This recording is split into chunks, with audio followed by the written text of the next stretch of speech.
নমস্কার বন্ধুরা, গত সপ্তাহেই রজত শুভ্র মজুমদার ইউটিউব চ্যানেলে আপনারা শুনেছেন শক্তি দাশগুপ্তের কণ্ঠে রজত শুভ্র মজুমদার রচিত বাংলা হরর স্টোরি মুক্তিকঠি। এই গল্পটি প্রথম প্রকাশিত হয়েছিল এই সময় পত্রিকার রবি বারোয়ারি বিভাগে।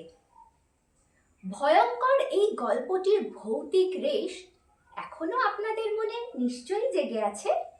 আর এরই মধ্যে আমি অলিপ্রিয়া আপনাদের জন্য নিয়ে চলে এসেছি এই গল্পটি থেকে দারুণ দারুণ প্রশ্নমালা। প্রশ্নগুলির সঠিক উত্তর দিতে পারলেই আপনারা জিতে নিতে পারেন এই চ্যানেলের স্পন্সর প্লেমেট পিকচার্স প্রোডাকশন হাউসের পক্ষ থেকে আকর্ষণীয় উপহার। তাহলে আর দেরি কিসের, চলুন শুনে নিই প্রশ্নগুলি। প্রথম প্রশ্ন, মাউন্ট অ্যাবটে হাসপাতাল দেখতে যাবার আগে লেখক কোন হোটেলে উঠেছিলেন? দ্বিতীয় প্রশ্ন, যে ডাক্তারবাবুর হাতে রোগীরা প্রাণ হারাতেন সেই ডাক্তারবাবুর নাম কি?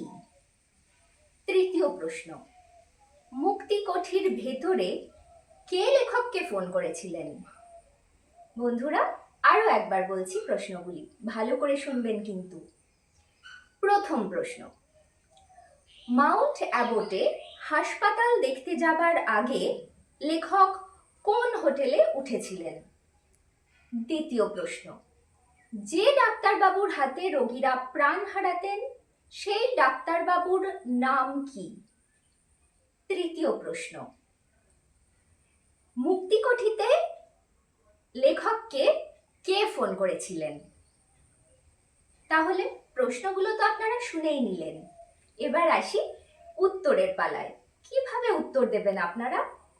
ভুলেও কিন্তু এই ভিডিওর কমেন্ট বক্সে উত্তর লিখবেন না বন্ধুরা, তাহলে কি হবে? তাহলে অন্যরা আপনার উত্তর কিন্তু দেখে ফেলবে। এবার প্রশ্ন হলো আপনি কি করবেন? আপনি এই ভিডিওর কমেন্ট বক্সে উত্তর দিলাম এই কথাটি লিখে সরাসরি চলে আসুন আমাদের হোয়াটসঅ্যাপে, সেখানে উত্তর লিখুন। সঠিক উত্তরদাতাদের মধ্যে থেকে লটারির মাধ্যমে আমরা বেছে নেব বিজয়ীকে।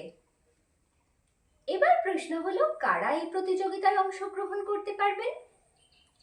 প্লেমেট পিকচার্স প্রোডাকশন হাউস এই পরিবারের সদস্যবর্গ এবং এই অডিও স্টোরির সঙ্গে যুক্ত ব্যক্তিগণ ছাড়া যে কেউ এই প্রতিযোগিতায় অংশগ্রহণ করতে পারবেন। তাহলে আর দেরি কিসের, চলুন কমেন্ট বক্সে উত্তর দিলাম লিখে চলে আসুন আমাদের হোয়াটসঅ্যাপে এবং দিতে থাকুন আপনাদের সঠিক উত্তর। আজ তবে আসি বন্ধুরা, আবার দেখা হবে। নমস্কার।